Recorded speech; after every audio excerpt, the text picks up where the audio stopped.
এক বুজুর্গ বলছিল এক যুবককে, যুবক অহংকার করো কেন? যুবক বলছে, আমারে চেনেন আপনি? বলছে, হ্যাঁ চিনি।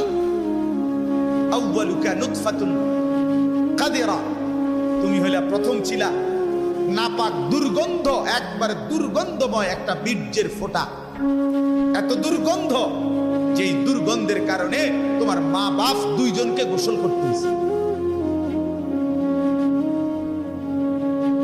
2 নাম্বার, তোমার শেষ পরিণতি কবরে, লাশ যেটা অল্প কয়েকদিনে পচে গলে দুর্গন্ধ হয়ে যায়। 3 নাম্বার, তুমি যে এখন হাঁটা চলা করতেছ, তোমার পেটে যদি ছিদ্র করে, ফুঁক মারে, ছিদ্র করে, বের হবে দুর্গন্ধময় কতগুলো পায়খানা।